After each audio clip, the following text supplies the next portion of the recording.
Hello, आवाज आ रही है?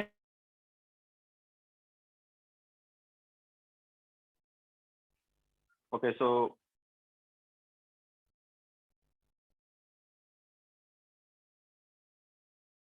Good afternoon to all.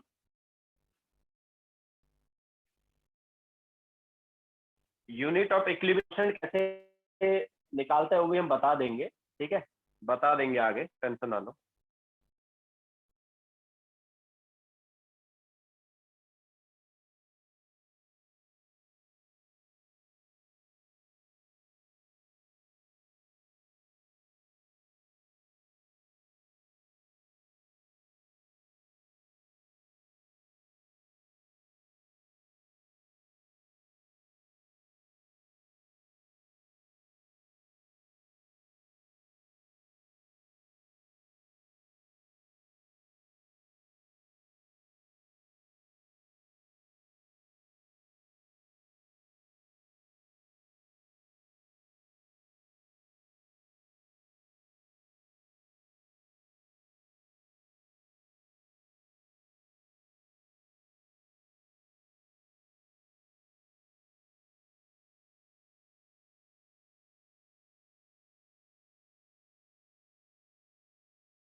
आवाज आ रही है क्या?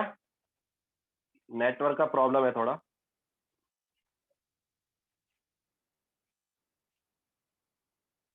ओके, चलो स्टार्ट करते हैं। वही हम बता रहे थे कि यूनिट्स वाला जो है वो आगे हम बता देंगे। ठीक है, तो देखो क्या है।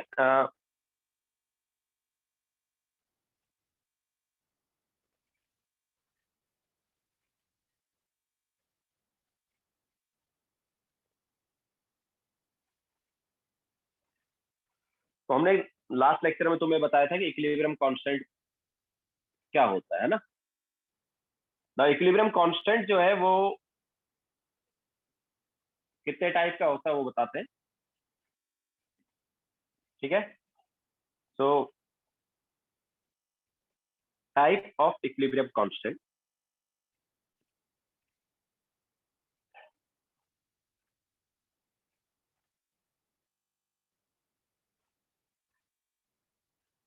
टाइप ऑफ इक्विलिब्रियम कांस्टेंट, तो यहाँ पर दो टाइप के इक्विलिब्रियम कांस्टेंट होंगे। एक होगा केपी और दूसरा होगा केसी। ओके, तो एक है केसी। तो केसी के केस में क्या है, जितना भी हमारे पास एक्टिव मास है तो मतलब एक्टिव मास जो है वो इन टर्म्स ऑफ कॉन्सेंट्रेशन होगा। Active mass in terms of concentration या मोलरिटी। कॉन्सेंट्रेशन मतलब मोलरिटी।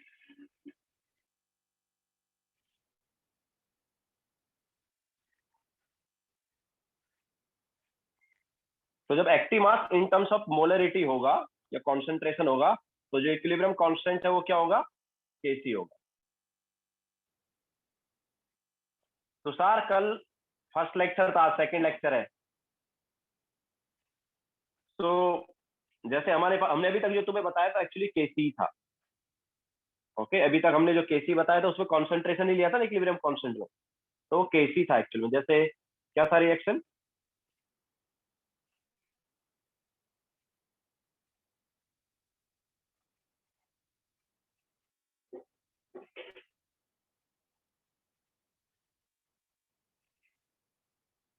तो हमने जैसे ये रिएक्शन लिया था, ठीक है?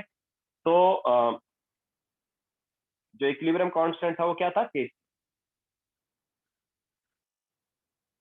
सी raise to C into D raise to D divide by A raise to A and B raise to.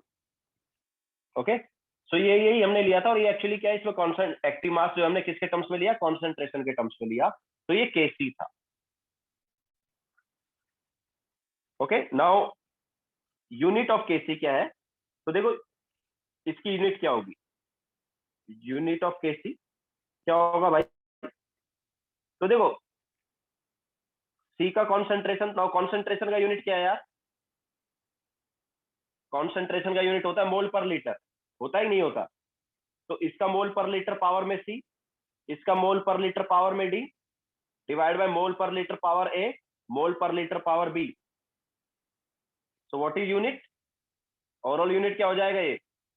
तो इसका यूनिट जो है हो जाएगा मोल पर लीटर पावर में आएगा C plus D minus A plus C, ये आ जाएगा। So this will be unit of KC. Molarity का यूनिट क्या होगा? मोल पर लीटर होगा ना, होगा कि नहीं होगा? Yes then N S, this is first slide. So molarity का यूनिट क्या होगा? Mole per litre. तो ये mole per litre power C, then this mole per litre power D. तो सी और पावर डी जो है वो ऐड हो जाएंगे। बिल्कुल तन्वी, यूनिटलेस भी हो सकता है। यूनिटलेस कब होगा? जब सी प्लस डी और ए प्लस बी क्या होंगे? सेम होंगे। सी प्लस डी और ए प्लस बी अगर सेम हो गए तो यूनिटलेस हो जाएगा। Yes Vaishnavi, this is applicable for all reaction. एक तरह से जो भी हमारे पास रिवर्सिबल वाला रहेगा, जिनमें हम केसी निकाल रहे हैं, तो केसी हम यूनिट बता सकते हैं। सॉरी डबल एरो आएगा, सॉरी गलती से सिंगल एरो लिख दिया ना, डबल एरो रिवर्सिबल रिएक्शन है।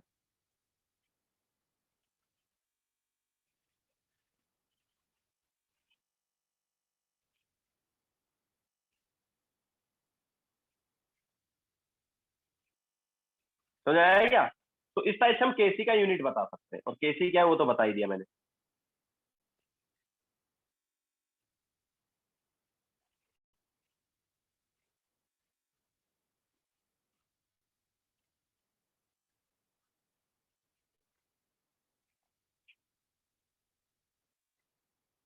ओके, हो गया सबका?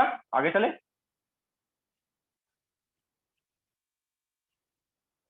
When it will be unitless, obviously unitless कब होगा? जब सी और मतलब सी प्लस डी जो है, जब सी प्लस डी किसके इक्वल होगा? ए प्लस बी के इक्वल होगा। तो ये पावर में क्या आएगा? जीरो आ जाएगा ना। एंड पावर में जीरो आ गया मतलब कोई यूनिट नहीं है। क्लियर है क्या?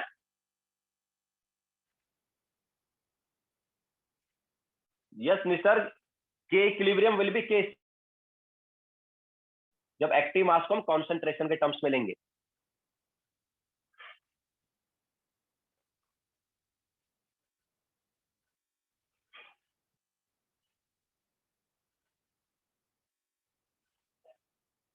हो गया सबका? आगे चले।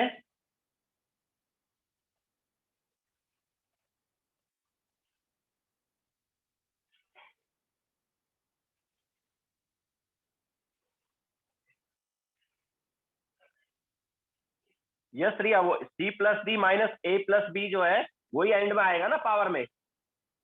ये देखो ना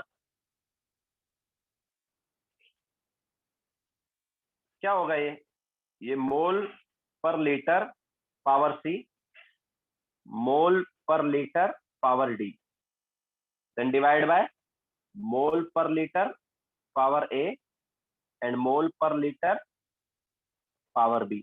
तो ओवरऑल पावर क्या हो गया मोल पर लीटर का? C plus D minus A plus B हुआ ना,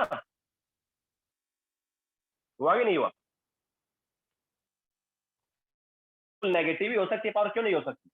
अगर ए प्लस बी का वैल्यू सी प्लस डी से ज्यादा है तो नेगेटिव भी चला जाएगा। वो तो कुछ भी हो सकता है पावर।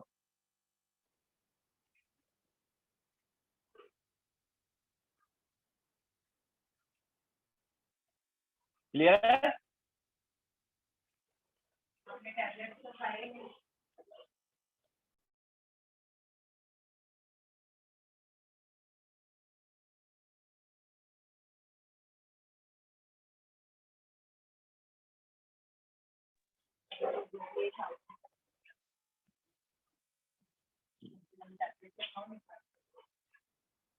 हो गया सबका?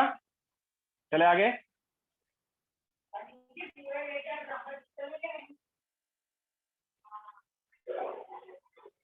हाँ साई जोशी, के इक्विलिब्रियम कल जो लिखा था वो सही था ना। के इक्विलिब्रियम केपी भी हो सकता है और केसी भी हो सकता है। केसी कब होगा? जब कॉन्सेंट्रेशन लेंगे। और केपी कब होगा? जब पार्शियल प्रेशर लेंगे। ठीक है, नाउ नेक्स्ट हम केपी ले लेते हैं।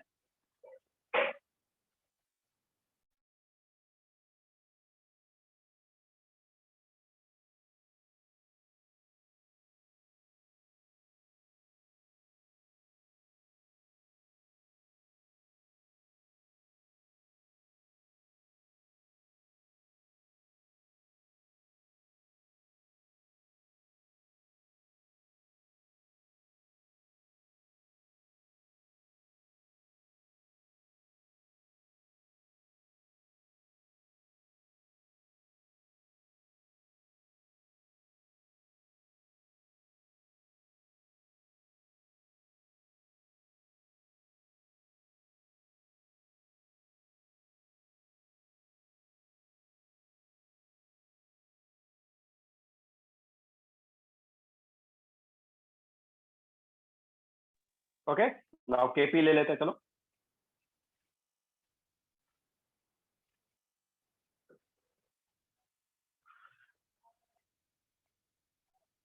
तो केपी वाले केस में क्या होगा, एक्टिव मास जो है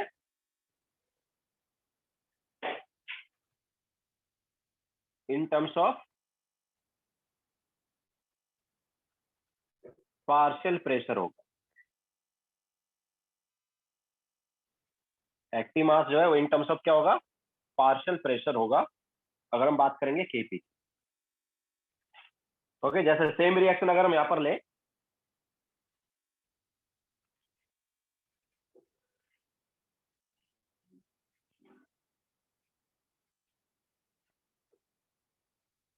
ठीक है, ये सेम रिएक्शन हम जैसे ले लेते हैं, तो इसका केपी जो है उसका एक्सप्रेशन क्या होगा, तो वही प्रोडक्ट डिवाइड बाय रिएक्टेंट ना, तो प्रोडक्ट मतलब सी। नाउ सी अभी क्या लेना, पार्शियल प्रेशर लेना कॉन्सेंट्रेशन की जगह। ओके, तो सी का पार्शियल प्रेशर कैसा आएगा भाई, सी का partial pressure into C into D का partial pressure into D divide by A का partial pressure into A and B का पार्शियल प्रेशर इंटू। ओके, तो ये क्या हो गया, केपी का एक्सप्रेशन हो गया।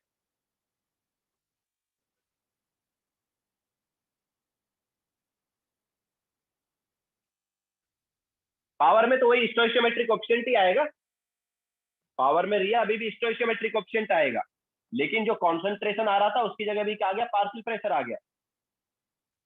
तनवीर रिएक्शन में पार्शियल प्रेशर कैसे आएगा, अरे हर एक सब्सटेंस का पार्शियल प्रेशर तो हो सकता है ना,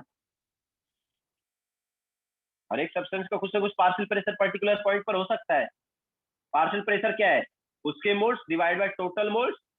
जैसे मान लो सी का पार्शियल प्रेशर तुम्हें देखना है किसी भी पॉइंट पर, तो सी के मोल्स, ठीक है, divide by total moles into total pressure उस पॉइंट पर। तो किसी का भी पार्शियल प्रेशर आ ही सकता है ना, क्यों नहीं आ सकता।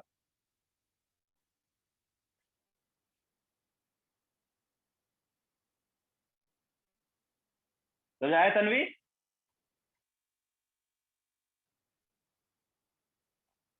साकेत हमने ऑलरेडी बताया कि सॉलिड एंड लिक्विड का एक्टिव मास 1 लेना है, बताया कि नहीं बताया, तो सॉलिड और लिक्विड को तो देखना ही नहीं है ना, गैस को देखना है जस्ट। ओके, तो केपी वाला एक्सप्रेशन गैस के लिए ही आएगा, क्योंकि पार्शियल प्रेशर जो है गैस का ही रहेगा। नाउ इसका यूनिट क्या है, इसका यूनिट क्या होगा, ऑब्वियसली सेम वैसा ही हो गया, बस यहाँ पर पार्शियल प्रेशर है, तो ATM raise to C plus D minus A plus B. समझ आया कि नहीं आया, ये यूनिट कैसे आएगा, obviously ATM raise to C into ATM raise to D divide by ATM raise to A and ATM raise to B. तो end में क्या आएगा, ये यूनिट आएगा कि नहीं आएगा बताओ।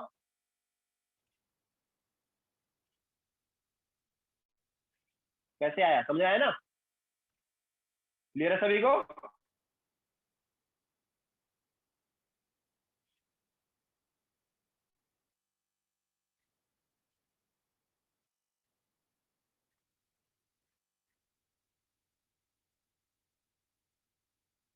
यस सर ये सर वो ये लिखा है क्या, पी सी टू, मतलब वो सी पे पावर छोटे सी का है ना उधर। यस यस ऑब्वियसली पावर है वो तो स्टोइशियोमेट्रिक ऑप्शन है ना पावर में। हाँ हाँ वही सर। पावर में स्टोइशियोमेट्रिक ऑप्शन।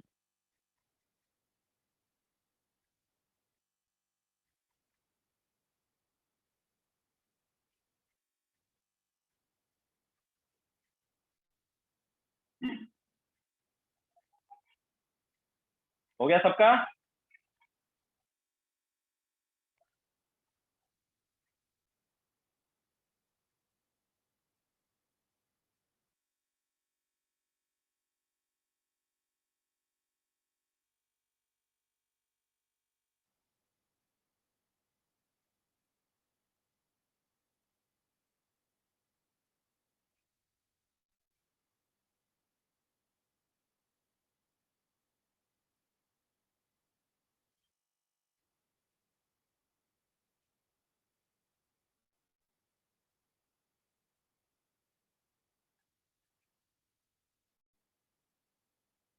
नाउ ये दोनों जो थे केपी और केसी इनके बीच में रिलेशन आ सकता है। ठीक है so relation between KP and KC. Relation between KP and KC क्या होगा भाई। तो जैसे यही रिएक्शन है हमारे पास।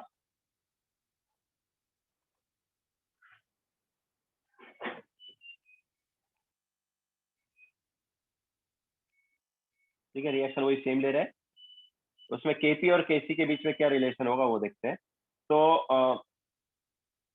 हमें पता है कि केपी जो है वो क्या है, KP is partial pressure of C raise to C into partial pressure of D raise to D divided by partial pressure of A raise to A and partial pressure of B raise to B. यह है KP and KC क्या है, केसी है concentration of C raised to C into concentration of D raised to D divided by concentration of A raised to A and concentration of B raised to okay. Now PV is equal to nRT होता है कि नहीं होता। Now PV is equal to nRT हो गया तो यहाँ से प्रेशर क्या हो गया, number of moles bye V into RT। हुआ कि नहीं हुआ।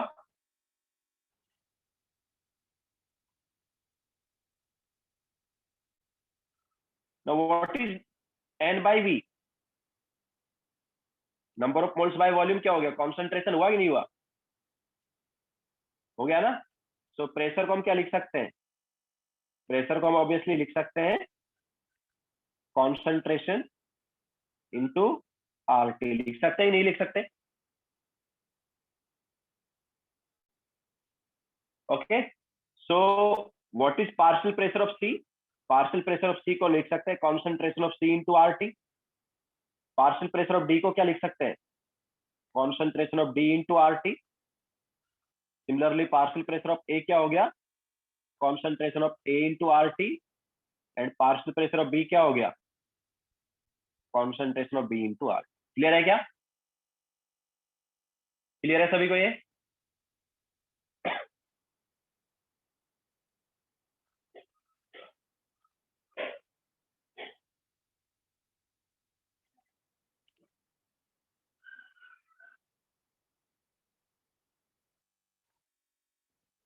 प्रेशर क्या हो रहा है, कॉन्सेंट्रेशन इंटू आरटी हो रहा है। तो अगर मुझे प्रेशर देखना है सी का तो कॉन्सेंट्रेशन ऑफ सी लिख देंगे, प्रेशर देखना है डी का तो कॉन्सेंट्रेशन ऑफ डी ले लेंगे, अगर प्रेशर लेना है ए का तो कॉन्सेंट्रेशन ए का ले लेंगे एंड सिमिलरली बी के लिए कॉन्सेंट्रेशन ऑफ बी।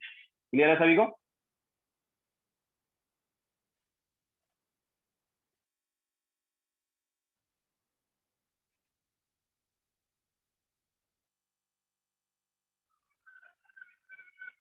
जस्ट एक राहिल हमने कॉन्सेंट्रेशन देखा है, अभी सब्स्टिट्यूट करेंगे ना भाई, सब्स्टिट्यूट थोड़ी किया है, ये तो हम पार्शियल प्रेशर का बता रहे हैं, पार्शियल प्रेशर क्या हो गया।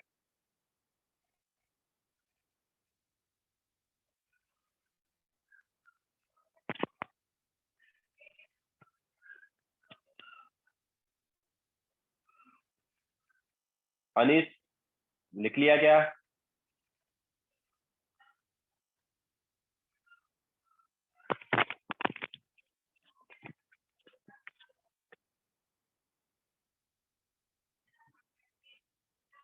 ठीक है। नाउ अब देखो, अब हम सब्स्टिट्यूट करते हैं, जो पार्शियल प्रेशर वाला पार्ट है उसको सब्स्टिट्यूट करते हैं। तो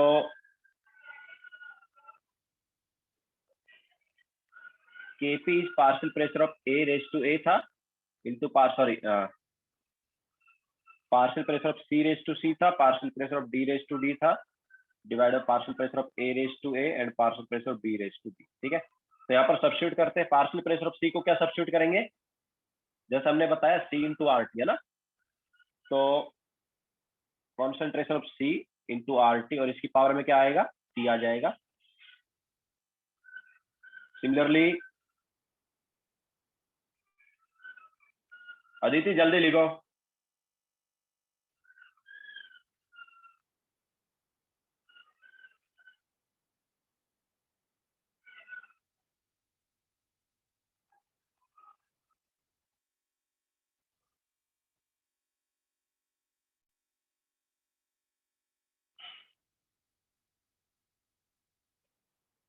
हो गया।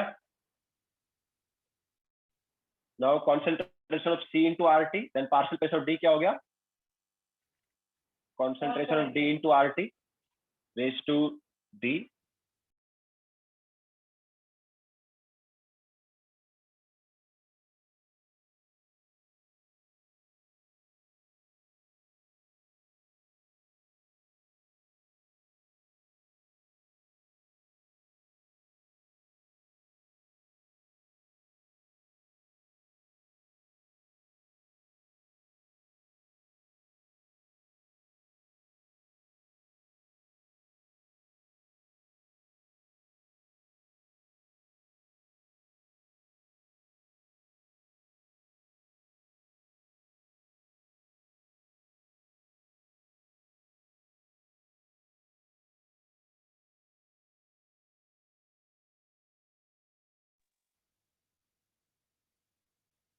तो पार्शियल प्रेशर ऑफ D हो गया concentration of D into R T, then A का क्या होगा, A के लिए भी सेम इसी टाइप से लिखेंगे, concentration of A into R T divide by A into concentration of B हो गया A R T by B। थोड़ा सा स्लो लिख पा रहा हूँ, कल एक्चुअली मेरा एक एक्सीडेंट हो गया छोटा सा, बाइक स्किड हो गई थी, तो ढंग से थोड़ा थोड़ा टाइम लग रहा है लिखने में, शोल्डर पेन हो रहा है, एक्सरे कराया भी जाके मैंने। तो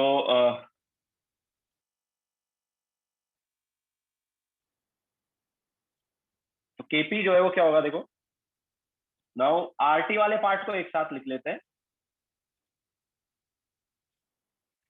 तो आरटी वाले पार्ट को एक साथ लिख लेते हैं एंड देन कॉन्सेंट्रेशन वाले को एक साथ रखते हैं। तो concentration of C raise to C into concentration of D raise to D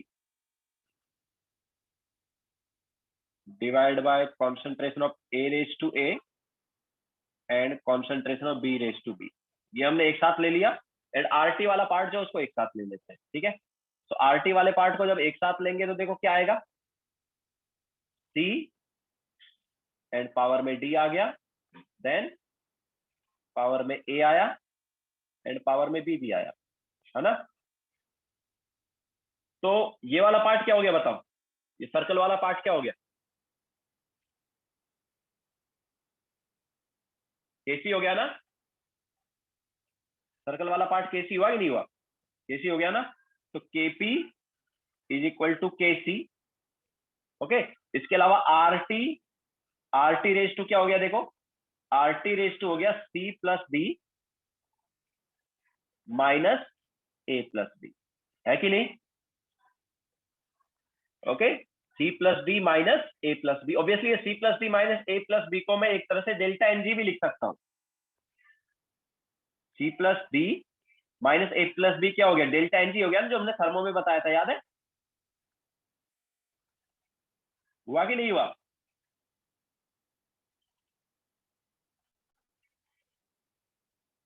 ठीक है, यार delta NG is C plus D minus A plus B. तो C plus D minus A plus B जो है उसको हम डेल्टा NG भी लिख सकते हैं। थर्मो में लिखते थे ना, याद आया? डेल्टा H और डेल्टा U के बीच में हमने रिलेशन जब बताया था तो डेल्टा NG लिखा था कि नहीं लिखा था थर्मोकेमिस्ट्री में? Yes, delta NG change in number of moles of gas, change in number of moles of gas, या फिर उसको हम स्टोइशियोमेट्रिक कोएफिशिएंट का डिफरेंस बोल सकते हैं।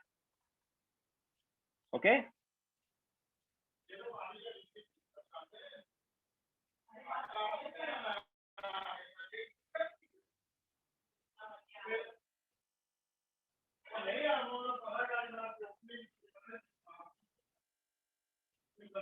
अमोक ये जो रिलेशन है तभी होगा जब हमारे पास गैस वगैरह होगी, है ना? गैस वगैरह के लिए हम अप्लाई करते हैं। सॉलिड के लिए तो, सॉलिड और लिक्विड के लिए तो मैंने बताया कि हम केपी और केसी लेंगे, मतलब उनमें उनका केपी और केसी तो लिखते हैं, बट सॉलिड और लिक्विड हम इंट्रोड्यूस ही नहीं करते ना एक्सप्रेशन में। सॉलिड और लिक्विड आ गया तो एक्सप्रेशन में लिखते ही नहीं उसको हम, क्योंकि हम क्या बोलते हैं, एक्टिव मास उसका 1 है। सो डेल्टा एनजी क्या है? Delta NG C plus D minus A plus B, जो हमने थर्मो में भी बताया था। That is nothing but change in number of moles of gas.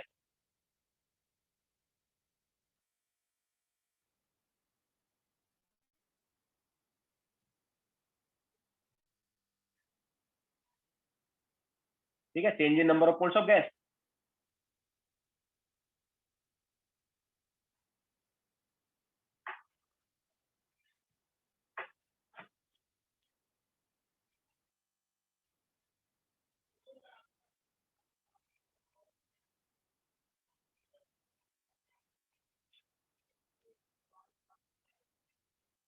Okay, जैसे मान लो हम कुछ एग्जांपल लेते हैं।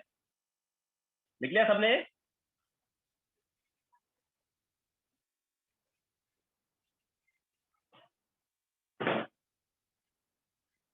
तो केपी और केसी का रिलेशन आ गया है। ओके, केपी और केसी का रिलेशन है।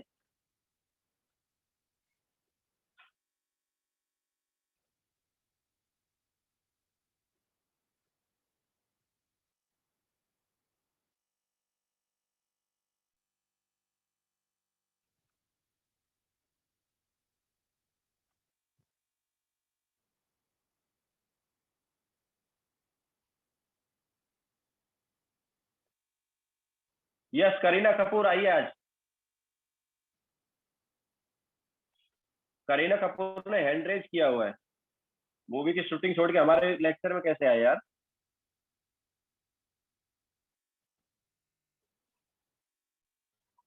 Where is Taimur?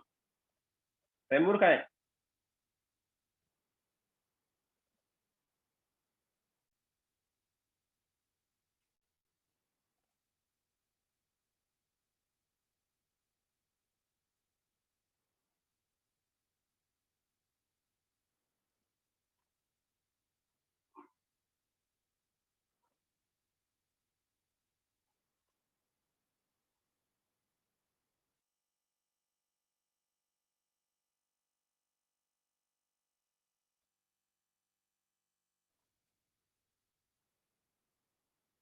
मैंने करीना कपूर को वापस भेज दिया तैमूर के पास।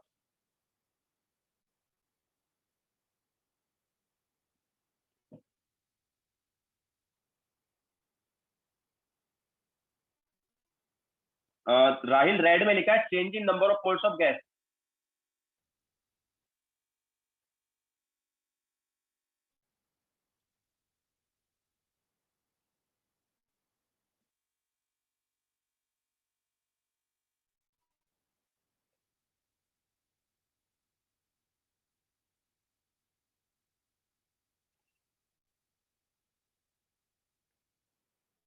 हो गया सबका?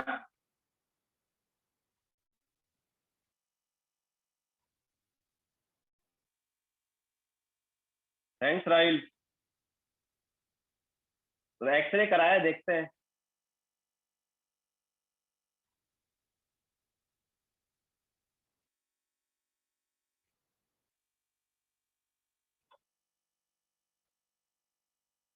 ठीक है, नाउ देखो, नाउ केपी और केसी में हमने रिलेशन बताया, तो देखो जनरली आरटी जो है वो ग्रेटर देन 1 ही होगा ना। If are T greater than 1, और आर टी ग्रेटर देन 1 कब होता है?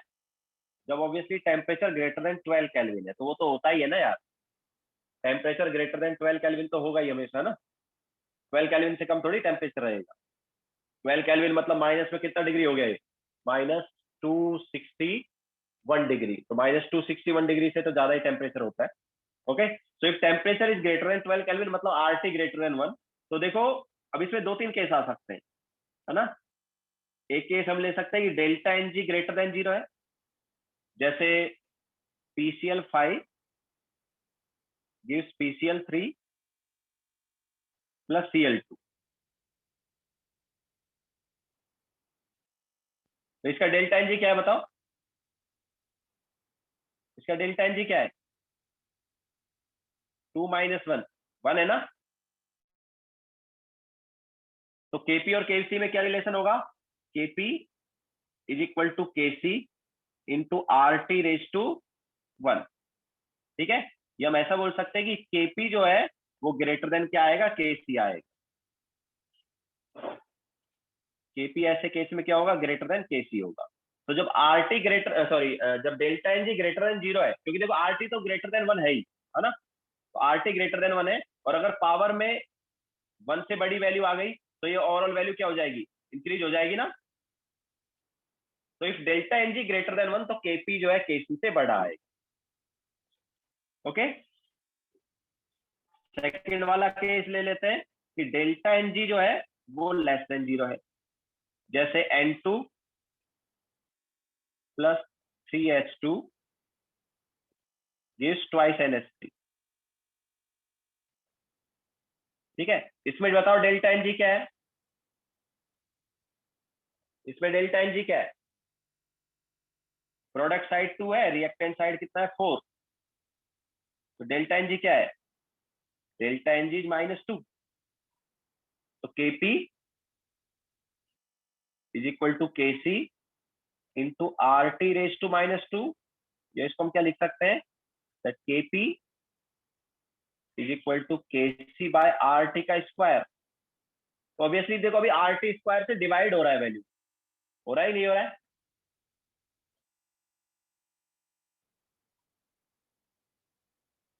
तो अभी आर टी स्क्वायर से डिवाइड हो रहा है, तो वैल्यू क्या हो गई? छोटी हो गई ना।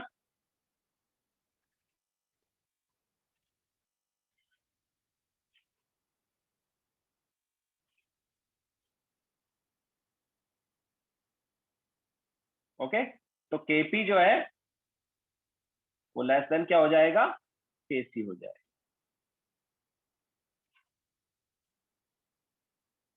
ओके, तो अगर डेल्टा एन जी जो है लेस देन 0 है, डेल्टा एन जी क्या है? लेस देन 0 है, तो Kp लेस देन Kc हो जाएगा।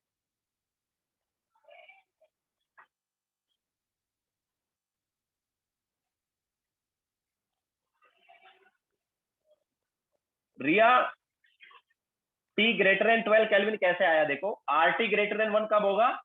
आर टी ग्रेटर देन 1 होगा जब T ग्रेटर देन क्या है? 1/r। एंड 1/r जो है वो क्या है? 1/0.0821। क्योंकि एटीएम वगैरह की बात कर रहे हैं ना, तो यूनिट आर की क्या लेंगे? 0.0821। तो ये वैल्यू 12 केल्विन आती है। हो जाएगा?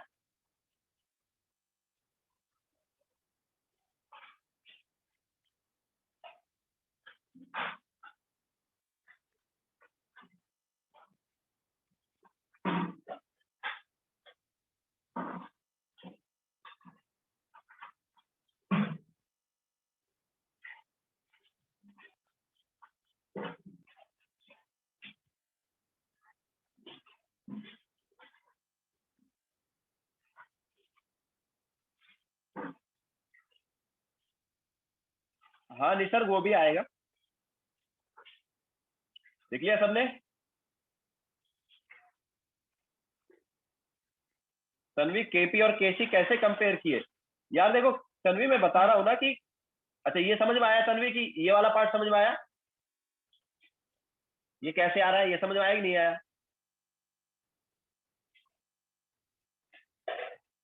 ठीक है, अब देखो मैं क्या बोल रहा हूँ कि आर टी जो है वो तो 1 से बड़ा है ना। आरटी की वैल्यू जो है 1 से बड़ी है, ठीक है।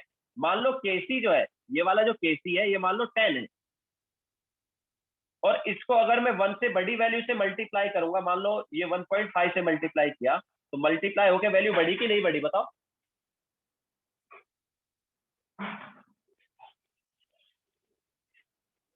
बढ़ गई ना। तो ये वैल्यू 10 से बड़ी आई कि नहीं आई, 10 से बड़ी आ रही है ना। जब किसी भी चीज को हम 1 से ग्रेटर वैल्यू से मल्टीप्लाई करते हैं तो वैल्यू इंक्रीज हो जाती है, ओके। और दूसरे केस में हम क्या कर रहे हैं, डिवाइड कर रहे हैं। दूसरे वाले केस में हम क्या कर रहे हैं, डिवाइड कर रहे हैं, तो वैल्यू छोटी हो जाएगी। जब पावर में माइनस आ गया ना, R T raise to minus आ गया, मतलब हमें क्या करना है, डिवाइड करना है, तो वैल्यू छोटी हो जाएगी। समझाया।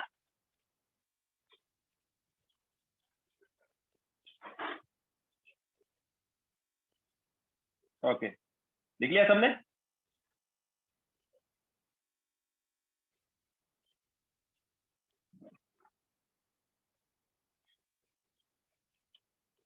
नाउ नेक्स्ट केस ले लेते हैं।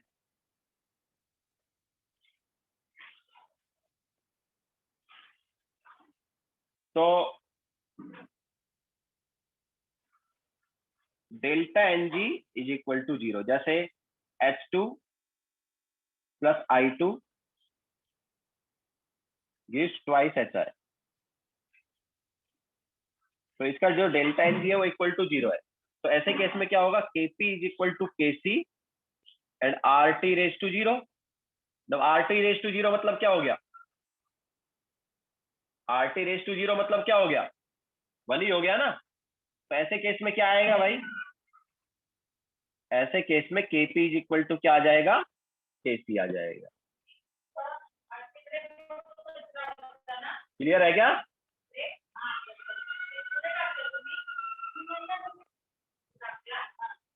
क्लियर है सभी को।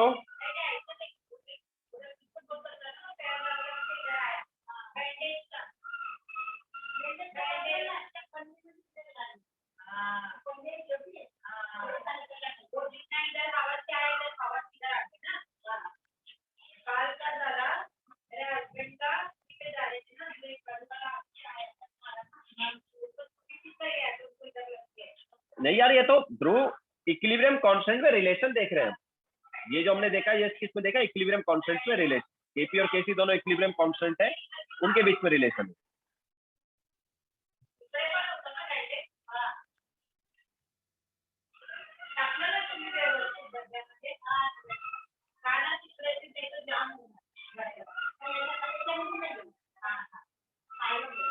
सब गैस में ही है, I2 नहीं लिखा मैंने, गैस में है वो भी, ठीक है। I2 भी गैस में है।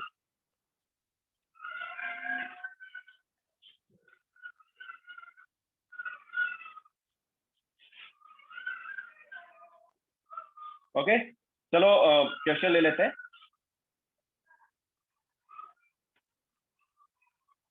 तो फाउंडेशन बिल्डर ऑब्जेक्टिव,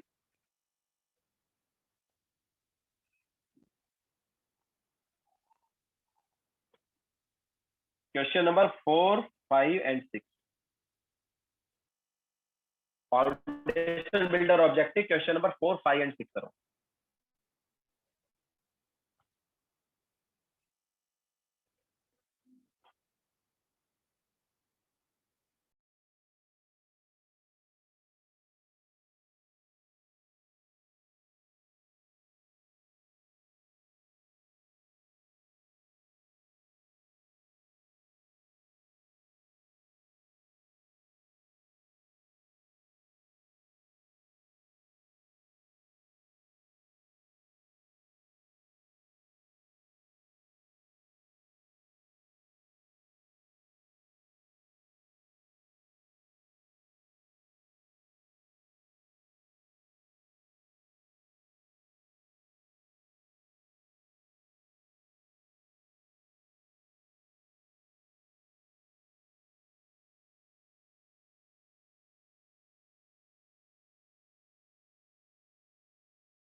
निसर, कुणाल, रिया करेक्ट आ रहे हैं।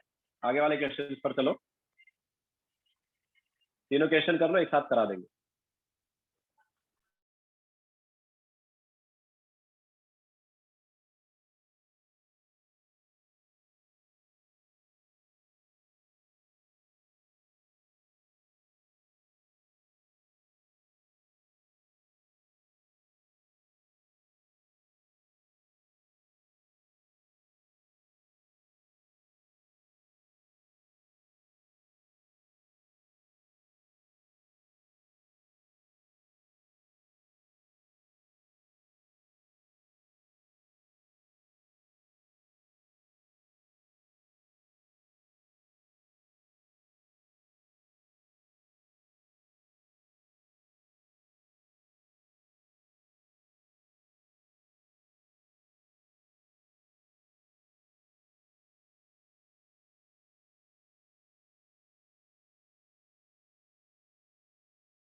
निसर्ग, जैसा मैंने बताया कि हमें एटीएम में, एटीएम वाला यूनिट होता है ना केपी में, तो एटीएम वाला यूनिट केपी में है, तो आर की क्या वैल्यू आन लेनी चाहिए? ऑब्वियसली 0.0821।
चलो कराते हैं।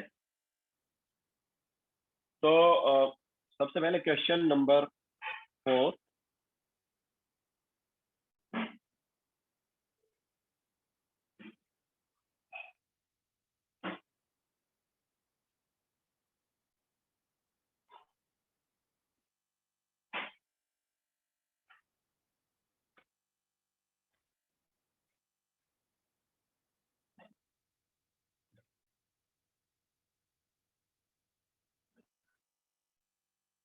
तो क्वेश्चन नंबर 4 में देखो क्या है, फॉर द फॉलोइंग इक्विलिब्रियम क्या है, N2O4 gas gives twice NO2 gas,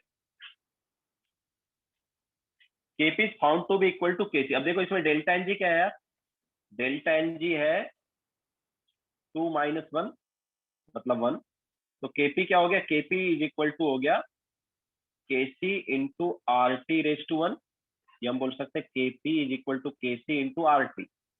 अब ये वैल्यू बोल रहा है कि Kp इक्वल टू Kc होना चाहिए, ठीक है, मतलब Kp बाय Kc जो है आर टी है, और केपी इक्वल टू केसी है, मतलब क्या होना चाहिए, 1 होना चाहिए। तो हम यहाँ पर साफ साफ देख सकते हैं टी क्या होगा फिर, 1/r, और आर की वैल्यू जब 0.0821 पुट करेंगे तो जैसा मैंने बताया 12 kelvin, exact value is 12.18 kelvin. तो 12.18 केल्विन पर केपी इक्वल टू क्या होगा, केसी।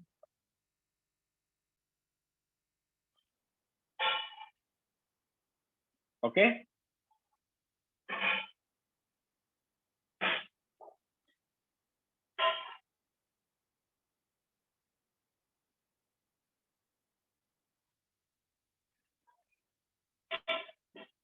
वैसे भी जल्दी देखो।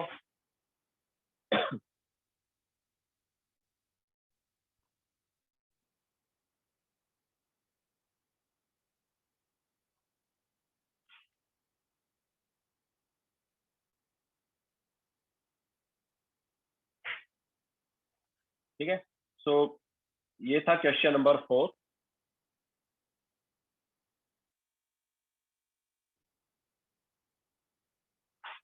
Now next question,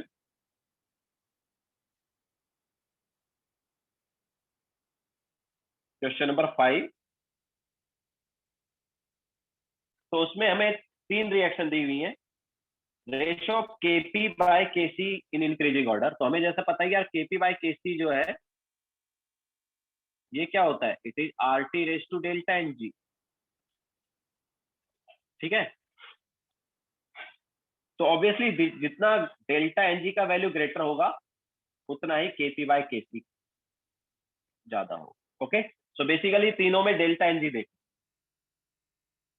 तो डेल्टा एन जी देखो, एक्स वाले का डेल्टा एन जी क्या है, एक्स वाले का डेल्टा एन जी क्या है, 2 - 3, मतलब -1 है। वाई वाले का डेल्टा एन जी क्या है, PCl5 gives PCl3 plus Cl2 है ना, तो 2 - 1 दैट इज 1। एंड जेड वाले का क्या है, जेड वाले का डेल्टा एन जी क्या है, 0 है, 2 - 2 दैट इज 0। तो सबसे ज्यादा डेल्टा एन जी किसका है, वाई वाले का है। ओके, इसलिए उसका सबसे ज्यादा होगा केपी बाय केसी, और सबसे कम किसका है, एक्स वाले का है। तो हमारे पास ऑर्डर क्या आना चाहिए, X is greater than Z is greater than Y. Clear है क्या, ये होगा केपी एंड केसी का ratio. Okay, KP by KC का जो रेशियो है वो इस ऑर्डर में रहेगा, सबसे ग्रेटर होगा वाई का और सबसे कम होगा एक्स का, क्योंकि जितना ज्यादा डेल्टा एनजी का वैल्यू उतना ज्यादा ऑब्वियसली केपी बाय केसी हो जाएगा।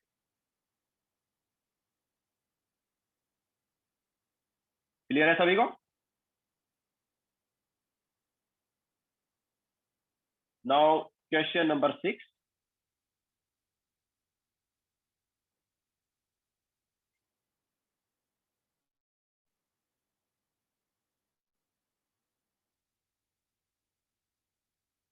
Hydrogen is produced industrially by steam hydrocarbon reforming process as given below. तो हमें सर 4 दिखाओ ना, जल्दी लिखो यार।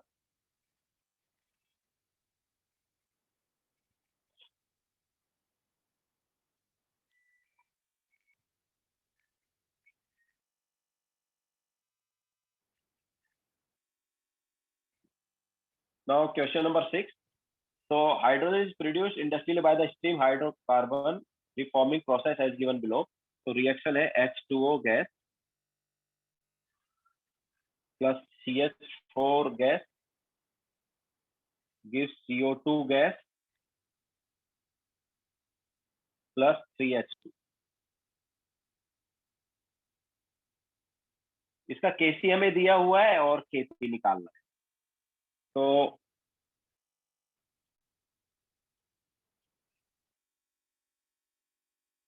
वेटिंग में भाई तैमूर अली खान आ गया।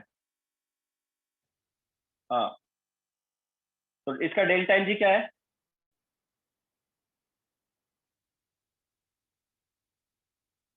4 - 2, 2 हो गया ना, रिएक्शन बैलेंस है।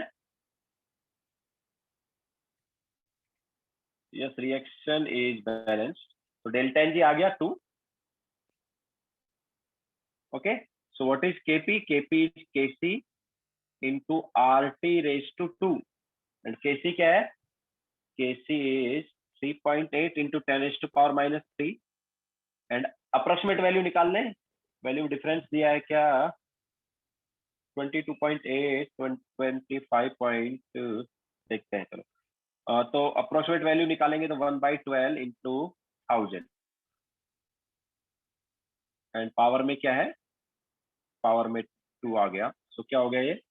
So this is 3.8 into 10 raised to power minus 3 divided by 144 into 10 raised to 6 हो गया.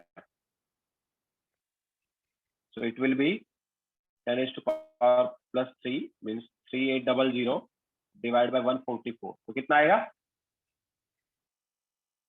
कितना आ रहा है? 20 point, अच्छा, नियर टू 25.6. ठीक, ठीक है.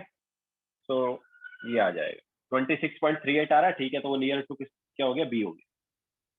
जैसे हमने बताया अप्रोक्सीमेट वैल्यू है, बिकॉज हमने आर को 1/12 ले लिया 0.0821 के बजाय.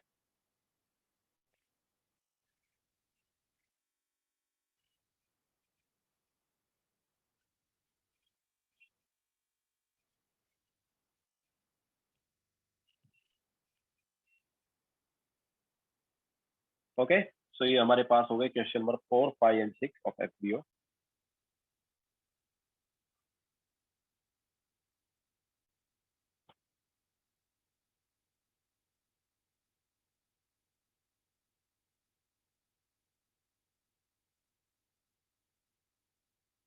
यस राहिल, इस टाइप के क्वेश्चन मेंस में आ सकते हैं.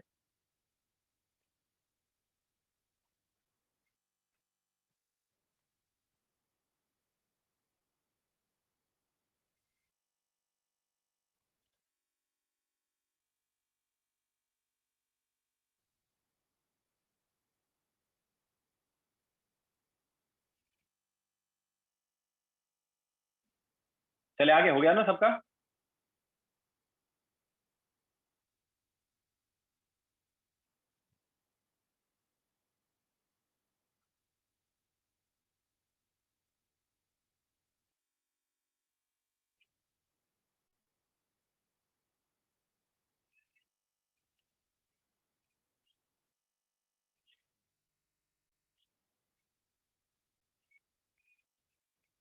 तन्वी, मैंने बताया था ना कि इक्विलिब्रियम पर रिएक्शन स्टॉप नहीं होती है.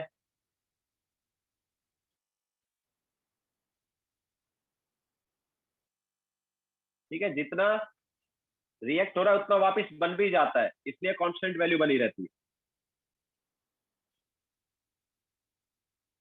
चलो आगे चलते हैं. तो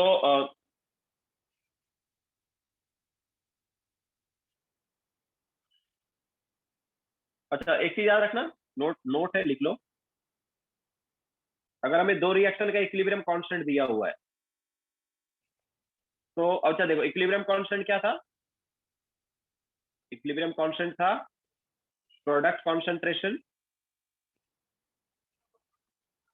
raise to stoichiometric coefficient divide by reactant concentration raise to stoichiometric coefficient. यही था ना?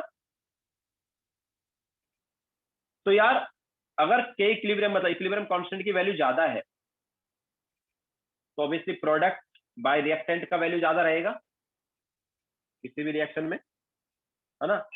अगर इक्विलिब्रियम कांस्टेंट की वैल्यू ज्यादा मतलब कि प्रोडक्ट बाय रिएक्टेंट की वैल्यू ज्यादा है इक्विलिब्रियम. प्रोडक्ट बाय रिएक्टेंट की वैल्यू ज्यादा है इक्विलिब्रियम मतलब प्रोडक्ट बहुत ज्यादा बन गया होगा. ओके, सो याद रखना, जितना ज्यादा इक्विलिब्रियम कांस्टेंट होगा उतना ही ज्यादा होगा extent of reaction. Extent of reaction मतलब उतना ही ज्यादा रिएक्शन कंप्लीट हुआ होगा. एक्सटेंट ऑफ रिएक्शन का मतलब क्या है? Percentage completion of reaction.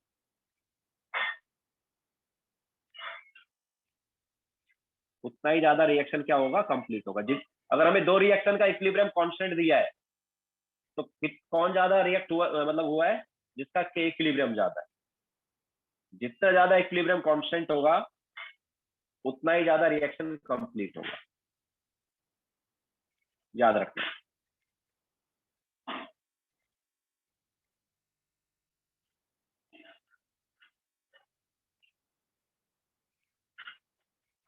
अगर इक्विलिब्रियम कांस्टेंट बढ़ा मतलब रिएक्शन पहले से ज्यादा complete. Greater the extent of reaction मतलब ग्रेटर परसेंटेज कंप्लीशन।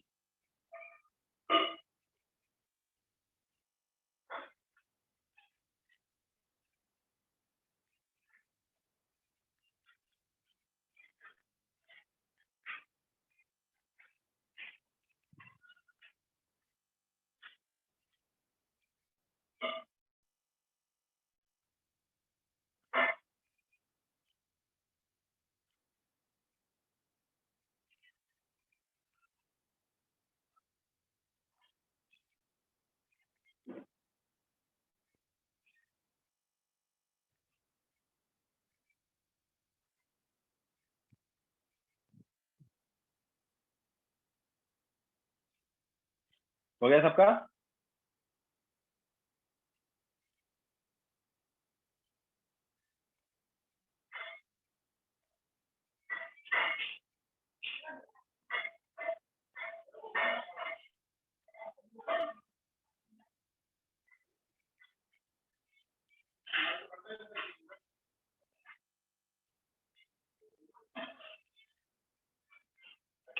नाउ अब हम लेते हैं कुछ प्रॉपर्टीज इक्विलिब्रियम कांस्टेंट की।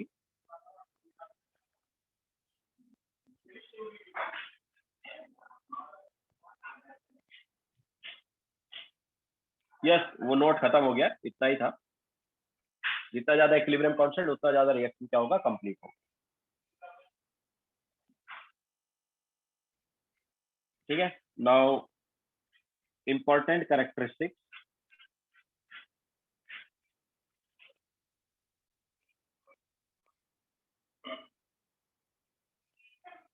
Of equilibrium constant.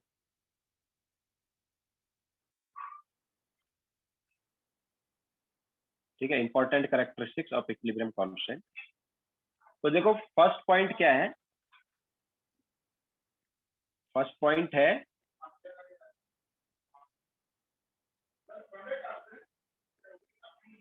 अगर हम किसी रिएक्शन को रिवर्स करेंगे, अगर किसी रिएक्शन को क्या करते हैं, रिवर्स करते हैं, तो उसका इक्विलिब्रियम कांस्टेंट रेसिप्रोकल होता है। If a reaction is reversed,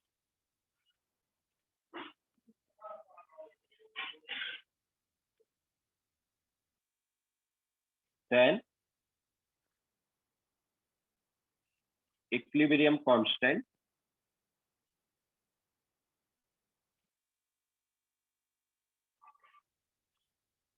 gets reciprocal। Okay, जैसा एग्जांपल लेते हैं, हमारे पास ये रिएक्शन है,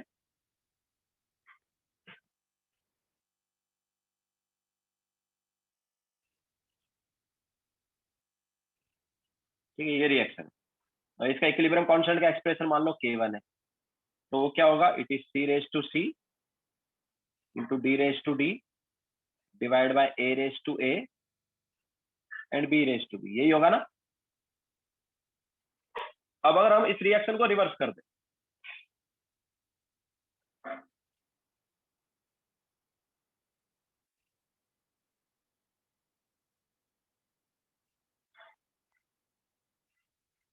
इस टाइप से हमने इसको रिवर्स कर दिया, तो अभी मैं बोलता नया इक्विलिब्रियम कांस्टेंट मान लो K2 है, तो वो हो गया A रेज टू A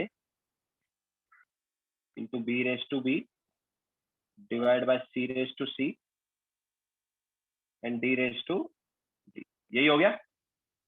ध्यान से देखेंगे तो ये क्या है, ये पहले वाले का रेसिप्रोकल है कि नहीं यार।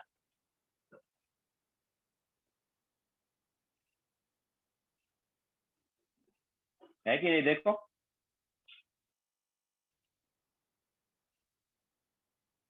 तो अगर किसी रिएक्शन को हम रिवर्स करेंगे तो इक्विलिब्रियम कांस्टेंट क्या हो जाएगा, रेसिप्रोकल हो जाएगा।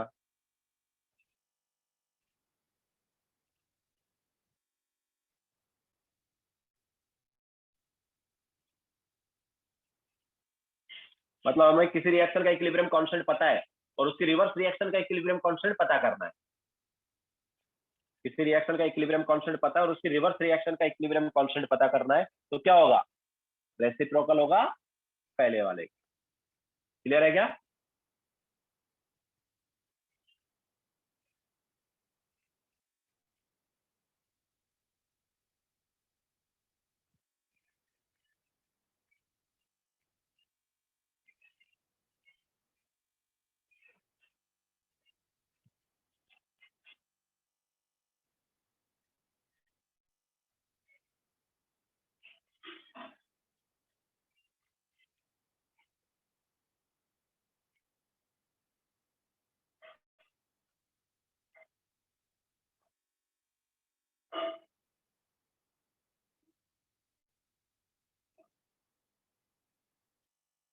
नाउ नेक्स्ट पॉइंट, लिख लिया ना सबने?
ठीक है, now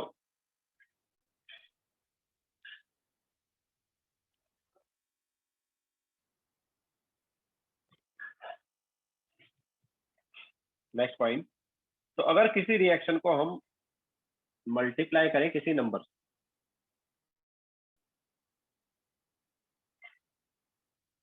if a reaction is multiplied by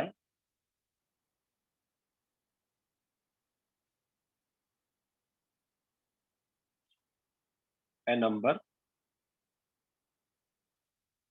then equilibrium constant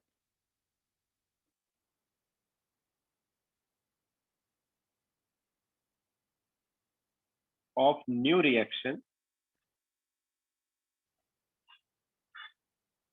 will be equilibrium constant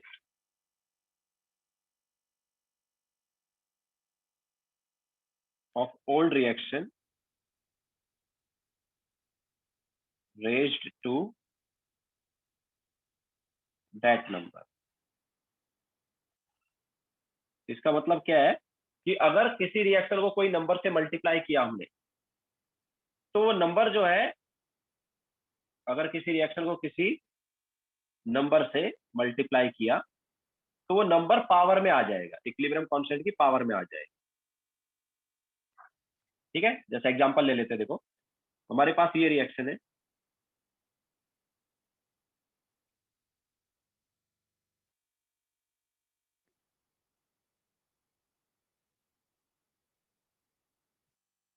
इसका हम ऑलरेडी इक्विलिब्रियम कांस्टेंट बता ही चुके हैं। पहले क्या था, केवल लिया था ना हमने, इसका इक्विलिब्रियम कांस्टेंट हमने ऑलरेडी केवल ले लिया है। अब इसको हमने मान लो किसी नंबर n से मल्टीप्लाई कर दिया, इसे मल्टीप्लाई कर दिया n से, तो क्या आ गया अभी, it is Na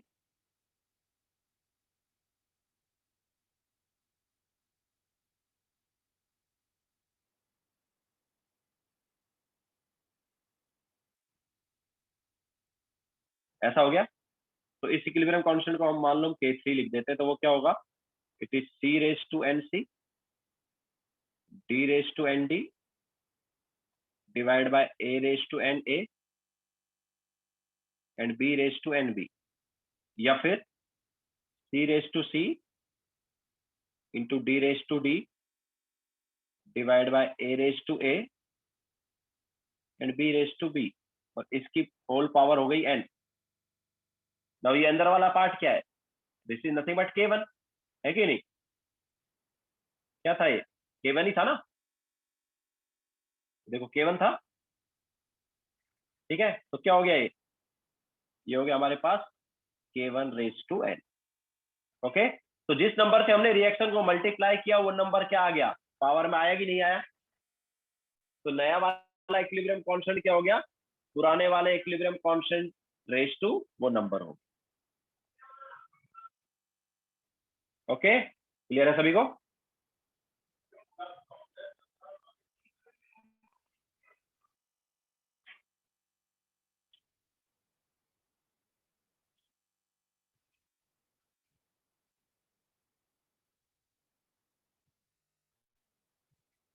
yes Rahul, that can, मतलब कुछ भी किया जा सकता है, तुम मल्टीप्लाई करके रिवर्स भी कर सकते हो।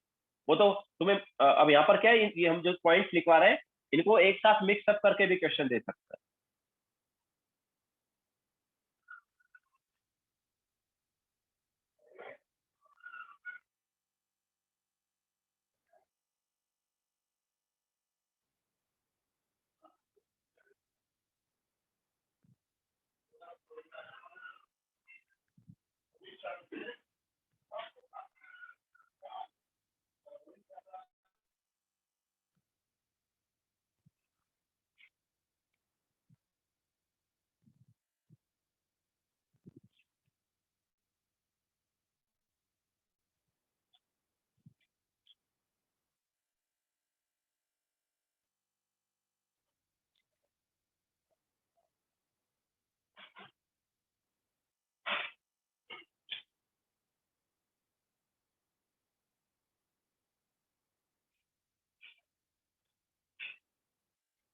हो गया सबका? चले आगे।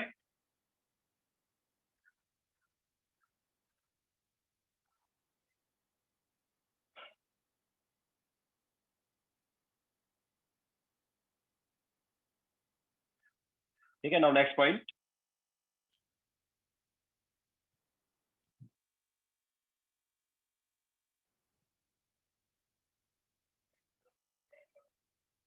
लास्ट में k1 रेज टू n है वो, it is k1 raise to n।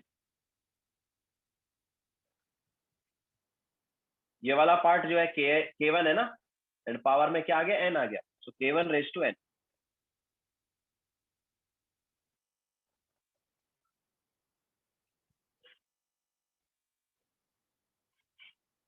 ठीक है, नाउ लास्ट प्रॉपर्टी, मतलब लास्ट कैरेक्टरिस्टिक इसका। तो on addition of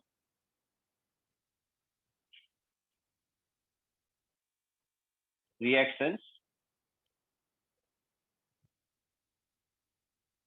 equilibrium constant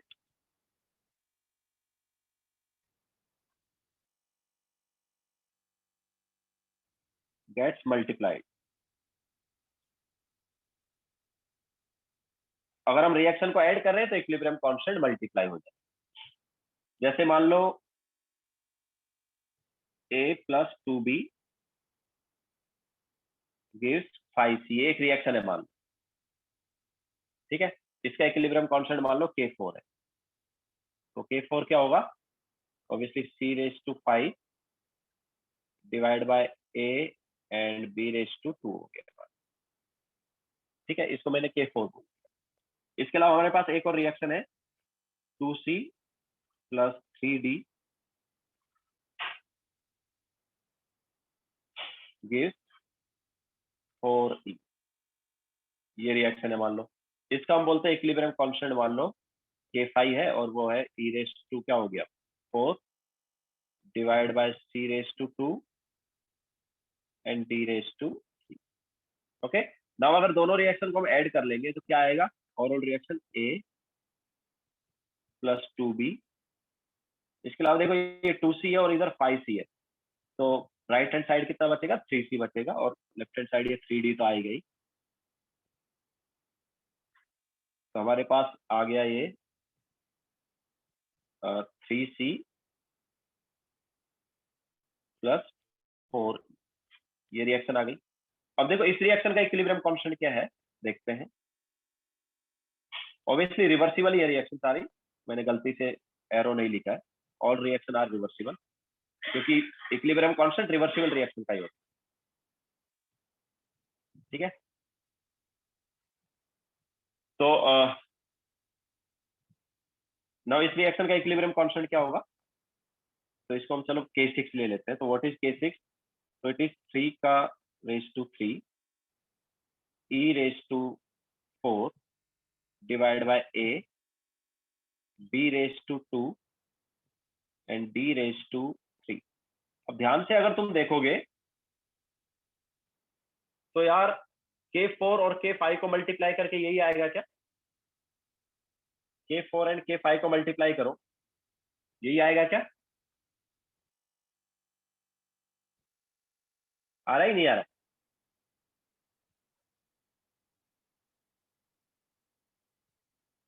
ठीक है, तो जैसा हमने बताया कि अगर हम रिएक्शंस को ऐड करेंगे तो इक्विलिब्रियम कांस्टेंट क्या हो जाएंगे,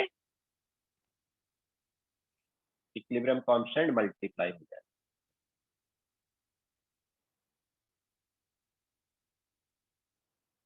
रिएक्शन को ऐड करने पर इक्विलिब्रियम कांस्टेंट क्या हो जाएंगे, मल्टीप्लाई हो जाएंगे।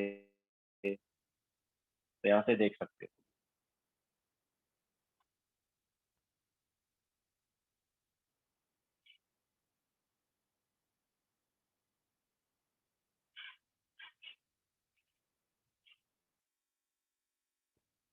क्लियर है सभी को।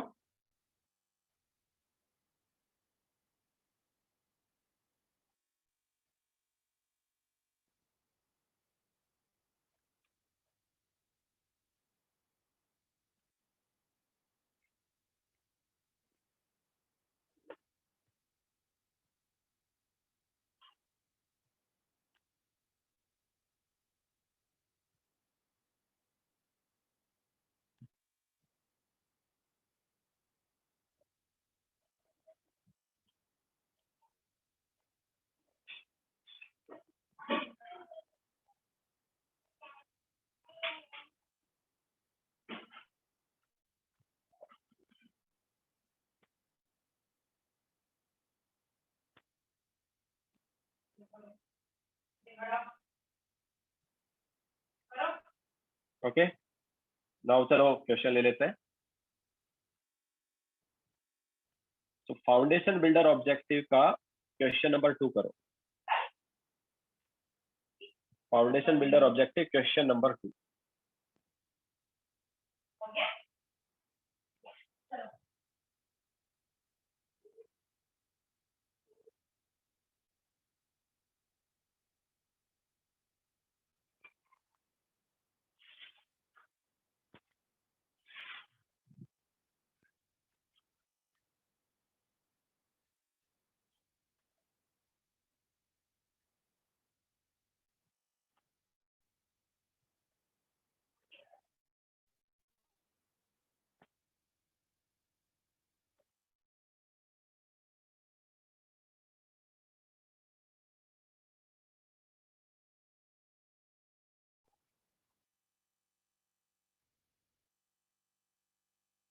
Foundation builder objective question number 2।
आया किसी का आंसर?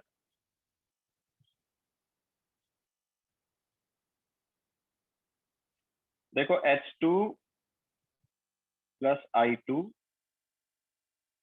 gives twice HI, हमें रिएक्शन दिया हुआ है। इसके साथ साथ उन्होंने क्या बोला है कि द रेट ऑफ अच्छा the rate of that reaction, मतलब ये वाली रिएक्शन, इसका रेट हमें दिया है। तो वो रेट क्या है? It is 1.7 into 10⁻⁻18 into H2 concentration into I2 concentration. तो क्या है यार, ये obviously rate of forward reaction है, and this is nothing but forward reaction का रेट कांस्टेंट। ठीक है, इसी टाइप से rate of decomposition of HI, मतलब बैकवर्ड रिएक्शन का भी हमें रेट दिया हो। तो बैकवर्ड रिएक्शन का रेट क्या दिया है? 2.4 इंटू 10⁻⁻21 इंटू HI का स्क्वायर। तो ऑब्वियसली ये बैकवर्ड रिएक्शन है और ये KB है, बैकवर्ड रिएक्शन का रेट कांस्टेंट। तो हमें अगर KF और KB दोनों पता है तो इक्विलिब्रियम कांस्टेंट क्या होगा यार? इक्विलिब्रियम कांस्टेंट होता है KF बाय KB, होता है कि नहीं होता? It is 1.7 into 10⁻⁻18 divide by 2.4 into 10⁻⁻21। तो ये इक्विलिब्रियम कांस्टेंट हो जाएगा जो गिवन रिएक्शन है उसका।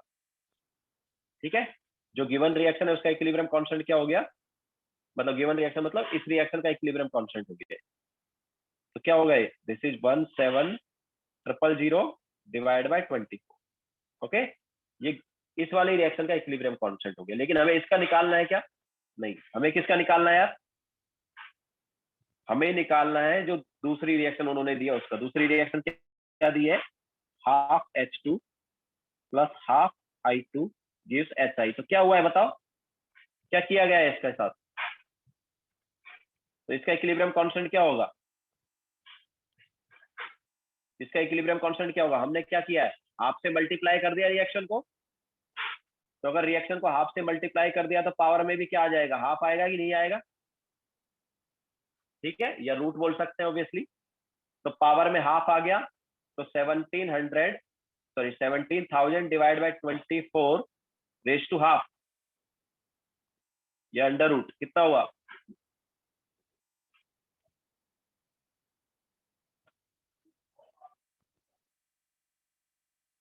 आई थिंक 26.6 होगा शायद।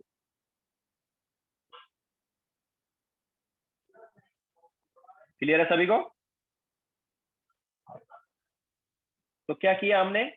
पहले जो गिवन रिएक्शन थी उसका इक्विलिब्रियम कांस्टेंट निकाल लिया। वो कैसे निकाला? रेट कांस्टेंट्स को यूज करके।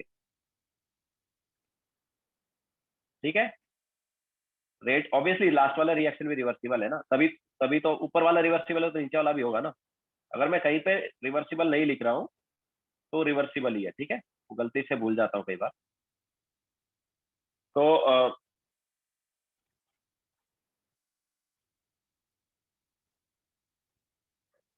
इसमें फॉरवर्ड और बैकवर्ड दोनों रिएक्शन के हमें रेट कांस्टेंट पता चल गए। ओके, तो रेट फॉरवर्ड का रेट कांस्टेंट ये है, बैकवर्ड का ये है, तो उसको यूज करके इक्विलिब्रियम कांस्टेंट पता चल गया। एंड इक्विलिब्रियम कांस्टेंट इसका पता चल गया, तो इसको बाद में क्या किया? हाफ से मल्टीप्लाई किया। तो ऑब्वियसली हाफ से मल्टीप्लाई किया तो पावर में क्या आ जाएगा? हाफ आ जाएगा। तो पावर में हाफ आ गया तो नया इक्विलिब्रियम कांस्टेंट आ गया। क्लियर है क्या?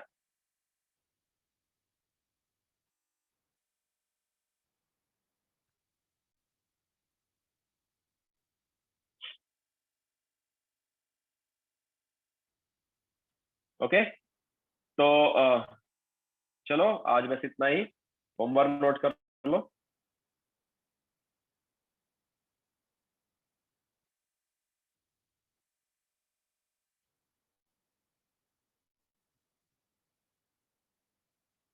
FBO में है फाउंडेशन ऑब्जेक्टिव में क्वेश्चन नंबर 1। देन होमवर्क वाले क्वेश्चन यार अपन बाद में डिस्कस करेंगे। क्वेश्चन नंबर 1, देन 2 तो कर लिया, 3, 4, 5, 6 हो गया।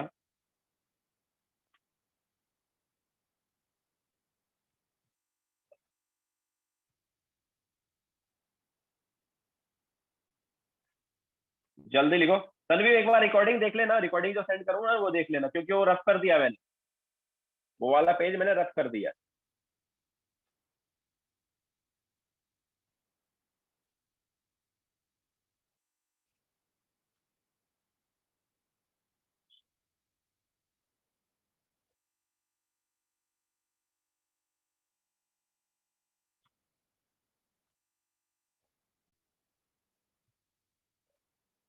तो क्वेश्चन नंबर 1, 3, 4, 5, 6 कर लिया है, 7 भी हो गया। देन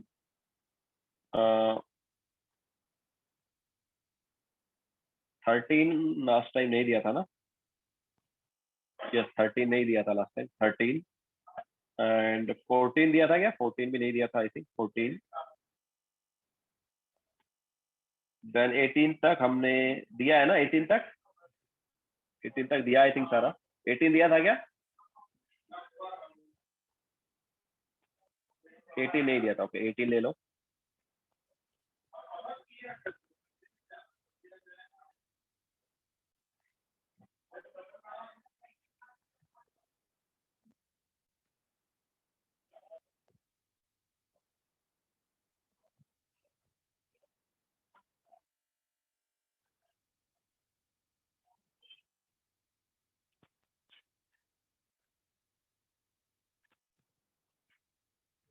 सेवनटीन भी नहीं दिया? 17 तो दिया होगा। 17 दिया था ना? हाँ।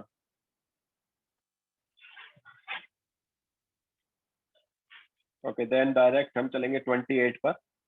28, 29, 30, 31,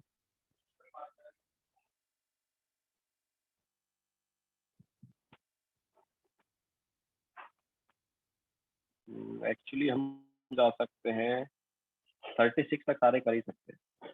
तो 28 to 36, ठीक है। तो ये आज का होमवर्क है।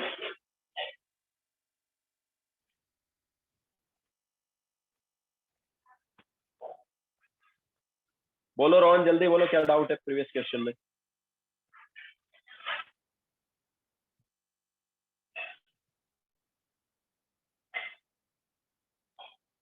हाँ, कर सकता है, वो भी कर सकता है रोहन।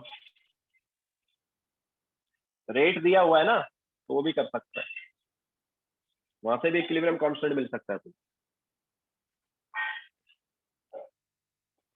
बट दोनों रेट को इक्वेट करेगा ना, दोनों रेट को इक्वेट करेगा। नहीं, वो तूने कुछ मिस्टेक कर दिया होगा, बाकी वहां से भी मिल जाएगा। दोनों रेट को इक्वेट करेगा तो इक्विलिब्रियम पे इक्वल रहेंगे, और वहां से वो वाली वैल्यू देखेगा तो इक्विलिब्रियम कांस्टेंट आ जाएगा। कुछ मिस्टेक कर दिया होगा तूने। ठीक है, चलो एंड करते क्लास। फिर से करके देखो रोहन, वैसे हो जाएगा।